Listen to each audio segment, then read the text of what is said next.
آیا تاسو ته علم شته چې هغه کوم یو داسې تحفه ده چې الله تبارک وتعالی د شب معراج په موقع باندې بغیر د جبرئیل امین علیه السلام د وساطت نه جناب محمد رسول الله صلی الله علیه وسلم ته ورکړه؟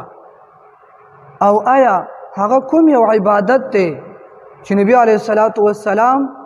د خپل سترګو یخواله په عبادت کې ښودلی دی؟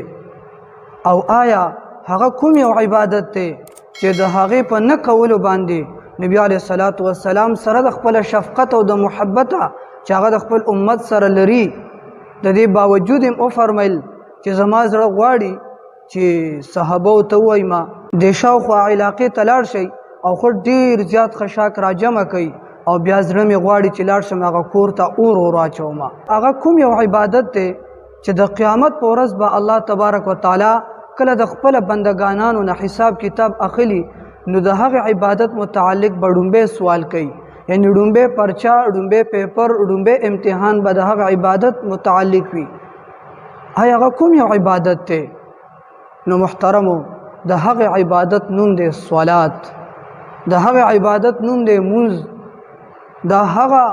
عبادت دی چې الله تبارک وتعالی د شب معراج په موقع باندې بغیر د جبرئیل امین علیه السلام د وساطت نه برای راست الله تبارک وتعالی جناب محمد رسول الله صلی الله علیه وسلم ته ورکړه او ورته ویلې چې اے نبی علیه السلام چې دا مونځ ستا او د ستا امتیانو ته زما د طرف نه تحفه وي. نو اوس څومره د شرم او څومره د افسوس او څومره د خفګان او د غم خبر دی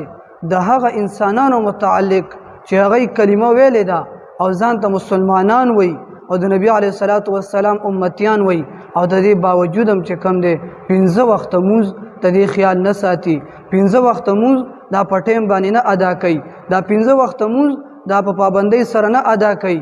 فویل للمصلین الذین هم عن صلاتهم ساهون.